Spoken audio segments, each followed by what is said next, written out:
Frontline 24 आप सभी लोगों का कार्यक्रम में स्वागत करता है। आज हमारे साथ हैं दरभंगा स्नातक निर्वाचन क्षेत्र के निर्दलीय प्रत्याशी सर्वेश कुमार जी। सर्वेश कुमार जी दरभंगा निर्वाचन क्षेत्र से अपनी दावेदारी पेश कर रहे हैं, निर्दलीय हैं, सामाजिक कार्यकर्ता हैं, कर्मठ व्यक्ति हैं और सरकारी नौकरी छोड़ करके समाज के कामों में जुझारू रूप से जुड़े हुए हैं, काफ़ी दिनों से जुड़े हुए हैं। हम सर्वेश जी से जानना चाहेंगे कि वे क्या सोच करके इस बार चुनाव मैदान में हैं और उनके पास चुनाव लड़ने के लिए क्या विज़न है। सर, आपका कार्यक्रम में बहुत बहुत स्वागत है। मेरा पहला सवाल है कि आप क्या सोच करके चुनाव मैदान में दरभंगा स्नातक निर्वाचन क्षेत्र से चुनाव मैदान में हैं? सर, मैं पिछड़े हुए दियारे इलाके का सरकारी स्कूल में पढ़ा हुआ व्यक्ति हूँ। मैं सिविल सर्विसेज क्वालिफाई किया, देश विदेश में काम करने का अनुभव मिला, तो सिर्फ इसलिए मिला कि मैं शिक्षा को मेहनत और लगन से प्राप्त कर सका। मैं चाहता हूँ पूरे मिथिला क्षेत्र के सभी लोग शिक्षित बने। मिथिला की पहचान शिक्षा, धर्म और संस्कृति से ही है।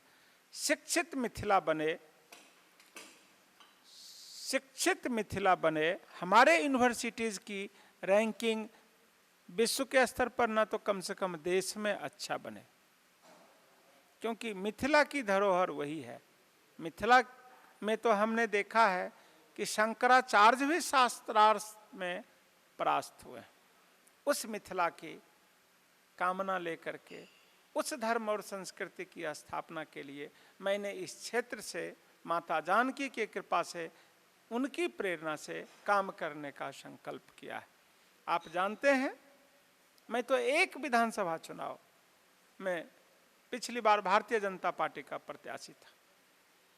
अभी तो 37 विधानसभा क्षेत्र का चुनाव मैं लड़ रहा हूं और मैं ईश्वर को धन्यवाद देता हूं, जिन मित्रों ने मुझे प्रेरित किया इस काम के लिए उनका धन्यवाद देता हूं कि मुझे एक विधानसभा से निकाल करके 37 विधानसभा में पहुंचा दिया है। पूरे मिथिला जो भारत का हृदय प्रदेश है, उसके धर्म के लिए, उसकी संस्कृति के लिए, उसकी शिक्षा के लिए काम करने का ईश्वर ने मौका दिया है। इसको मैं इस रूप में देखता हूं और इस काम के लिए जो भगवान ने मुझे योग्यता दिया, प्रतिभा दिया, जो भी बुद्धि और विवेक दिया, सब कुछ समर्पित करने वाला हूं। ईश्वर से यही प्रार्थना है, ईश्वर सद्मार्ग पर रखे और इस काम में दृढ़ निश्चयी बने रहने का आशीर्वाद दें। आपने भी कहा कि आप भाजपा से जुड़े हुए हैं, संघ से जुड़े हुए रहे हैं। भाजपा जदयू की सरकार है बिहार में, उन्होंने शिक्षा के क्षेत्र में सुधार के लिए कितना किया? कितना नंबर देंगे आप इस सरकार को? देखिए, भारतीय जनता पार्टी की सरकार केंद्र में है। भारतीय जनता पार्टी की सरकार ने 1986 के बाद नई शिक्षा नीति लेकर के आई है। उस शिक्षा नीति में यह घोषणा किया गया है कि 2030 तक तदर्थवाद को समाप्त किया जाएगा।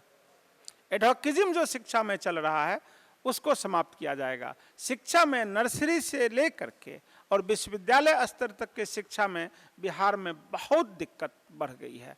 इतनी सारी संस्थाएं, इतने सारे बंटवारे, वो विक्रम बेताल की कहानी सुनते हैं, वही हाल बिहार की शिक्षा का हो गया।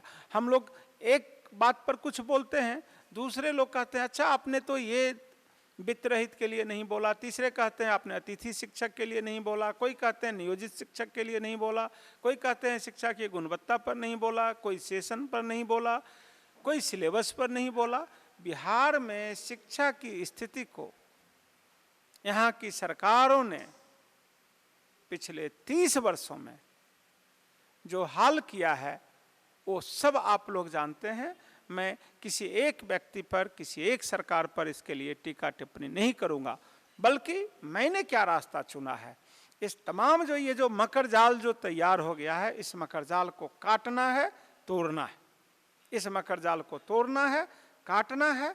हम सब लोग को शिक्षा नर्सरी से विश्वविद्यालय स्तर तक, उसमें शिक्षक नियोजित हों, तदर्थ हों, अतिथि हों, वित्त रहित कॉलेज क्या होता है? लोग 30-30 वर्ष से काम कर रहे हैं, कहते हैं वित्तरहित कॉलेज है। कॉलेज के पास संसाधन है, भवन है, बिल्डिंग है, जमीन है, स्टूडेंट हैं, टीचर हैं, पता नहीं क्या क्या शब्द इन्होंने निर्माण कर लिया है। क्यों निर्माण कर लिया है? मैं फाइनेंस मिनिस्ट्री में काम किया हूँ, मैं बजट में काम किया हूँ, मैं बैंक के निदेशक मंडल में काम किया हूँ, कुछ समझ मुझे भी है वित्त की, बजट की, फाइनेंस की। कल परसों एक शिक्षक नेता से मैं बात कर रहा था, उन्होंने कहा घाटा अनुदान नहीं देता है। अरे आप क्यों इस चक्कर में पड़ते हो? आप सीधे कहो, सरकार को सीधे तौर पर समझना चाहिए और कहना चाहिए उसको स्कूल कॉलेज बनाने हैं कि नहीं बनाने। बनाने हैं तो हाँ, नहीं बनाने हैं तो आप कहो कि मैं स्कूल नहीं बनाऊंगा, मैं कॉलेज नहीं बनाऊंगा। ये इतना सारा जो ये अजीब ढंग से जो व्यवस्था करके रखे हो। अभी बिहार सरकार बहाली करना चाहती थी, हाई कोर्ट में एक पर एक 4 रूलिंग आया, बहाली रुक गई। हर चीज इतना उलझ चुका है। जरूरत है एक साफ सुथरी व्यवस्था की, सिंपल हो, क्वालिटी एजुकेशन दे, विद्यार्थियों की जरूरत है। अफोर्डेबल एजुकेशन हो, गार्जियन की जरूरत है। शिक्षकों का मान हो, सम्मान हो, उनको उचित वेतन मिले, क्योंकि पढ़ाते तो वही हैं, यह उनकी जरूरत है। हम सभी जरूरतों के बीच संतुलन बनाने की जरूरत है। नियोजित शिक्षक का मामला था, हाई कोर्ट ने कहा इनको वेतन दो, सरकार सुप्रीम कोर्ट में गई। सुप्रीम कोर्ट पूछते रहा, कहते रहा, केंद्र सरकार को भी नोटिस जारी किया, इन्होंने हाथ उठा दिए कि मेरे पास पैसे नहीं है। आपके पास पैसे नहीं है, पैसे की व्यवस्था करना कोई शिक्षक का काम थोड़ा ना। अगर यह कोई पूछे कि आपके पास पैसे क्यों नहीं है, अब बड़ी बात तो हो जाएगी। आप इंडस्ट्री क्यों नहीं लगाए, आप टैक्सेशन क्यों नहीं जमा किए, आपने संसाधन क्यों नहीं जुटाए? ये कोई स्कूल के टीचर का काम तो है नहीं कि सरकार का संसाधन जुटाए। आप कहते हो पैसे नहीं है, पैसे नहीं है तो किसकी गलती है? टीचर की गलती है, स्कूल की गलती है, कॉलेज की गलती है। ये जो चल रहा है, इसका टोपी उसको पहनाओ, उसका टोपी उसको पहनाओ, उसका टोपी उसको पहनाओ, इस व्यवस्था को बंद करना होगा। यह विषय शिक्षक का नहीं है, यह विषय समाज का है। आप शिक्षा की व्यवस्था नहीं करेंगे, पूरे समाज को अंधेरे कुएं में आप ठेलने का काम कर रहे हैं। और हम हमारे संविधान के प्रस्तावनाओं में है, हम भारत के लोग, we the people of India, हमारी जिम्मेदारी है इस चीज को ठीक करने की। किसी सरकार की, किसी व्यक्ति की जिम्मेदारी नहीं है। हम सब मिलकर के इस स्थिति को ठीक करना है और करेंगे। धन्यवाद सर। अभी आपने एक बात कही मिथिला यूनिवर्सिटी के से मैं एक चीज कहूंगा, अभी हमारे प्रधानमंत्री जी आए, राम मंदिर का मामला कितने दिन से कोर्ट में था? आर्टिकल 370 कितने दिन से था? ट्रिपल तलाक कितने दिन से था? आप कहते हैं कैसे सुधारेंगे? जब भारत का संविधान बना, लोगों ने बाबा साहब अंबेडकर से पूछा था। मैं ये पूछ रहा हूँ कि आपके पास योजना क्या है? मैं बता रहा हूँ, लोगों ने बाबा साहब अंबेडकर से पूछा था कि संविधान कैसा है। उन्होंने कहा था इसको लागू करने वाले कैसे होंगे, वैसा ही संविधान होगा। सर, सारी योजनाएं तदर्थवाद को समाप्त कीजिए। जो कहते हैं सिंपल बात है, शिक्षा को व्यवस्थित करना है, वित्त में, शिक्षक में, शिक्षा की गुणवत्ता और विद्यार्थी में संतुलन बना दीजिए, ये ठीक हो जाएगा। बनाने वाला एक ईमानदार व्यक्ति चाहिए, समझदार व्यक्ति चाहिए, और यह काम हो जाएगा। अभी आप एक बात कर रहे थे मिथिला के पुराने गौरव को लौटाने की। हमारा अतीत तो बहुत स्वर्णिम रहा है सच में, लेकिन वर्तमान बहुत ये है। ये जो पुराना गौरव लौटाने की बात है, इसको आप कैसे पूरा करेंगे? सर, हर चीज़ का, जो मैंने डॉक्टर अंबेडकर का उदाहरण दिया, जो मैंने नरेंद्र मोदी जी का उदाहरण दिया, हर काम हो सकता है, नीयत सही हो, निश्चय दृढ़ हो, लोगों को साथ लेकर के चलिए। जनप्रतिनिधि होते हैं, जन कहीं जाता है, प्रतिनिधि वो रह जाते हैं। एक मूल व्यक्ति से अधिक ताकतवर प्रतिनिधि कैसे हो सकता है?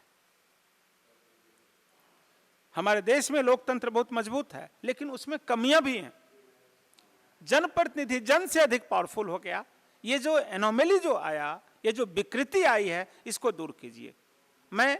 आप तो चैनल वाले लोग हैं, कितना समय आपके पास है, मैं जो बोल रहा हूँ कितना काटेंगे, कितना रखेंगे, मुझे नहीं पता। पूरे 4 जिले में जन संवाद केंद्र बनाएंगे, हर महीने जन संवाद केंद्र पर बैठक होगी। जैसे मैंने कहा, मैं ग्रेजुएट का रिप्रेजेंटेटिव हूँ, उसमें चाय बेचने वाले भी हैं, उसमें छोटे दुकान वाले भी हैं, उसमें प्रोफेशनल्स भी हैं, एजुकेशनिस्ट भी हैं, सब बैठेंगे। समाज की पूरी समस्याओं का हम लोग लेखा जोखा करेंगे, क्या समाधान संभव होगा, ईमानदारी से उस संविधान को लागू करेंगे। उस समाधान को हम ईमानदारी से लागू करेंगे।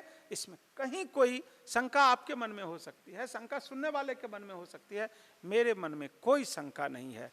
मैं आत्मविश्वास से भरा हुआ हूं।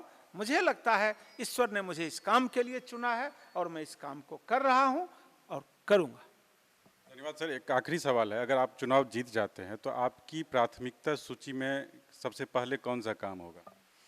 सबसे पहले बेहतर समाज का निर्माण, चरित्र का निर्माण, ईमानदारी, चरित्र, शिक्षा की अवस्था को ठीक करना, लोगों की आम समस्याओं को ठीक करना, ये सब प्राथमिकता के केंद्र हैं। और जैसा मैंने कहा, इसके लिए जन संवाद केंद्र चारों जिलों में बनेंगे, कम से कम 100 जन संवाद केंद्र बनेंगे। मैं जनता को भागीदार बनाऊंगा निर्णय की प्रक्रिया में, क्योंकि मैं जनता का प्रतिनिधि हूं। जनता से अधिक पावरफुल जनता का प्रतिनिधि नहीं हो सकता है।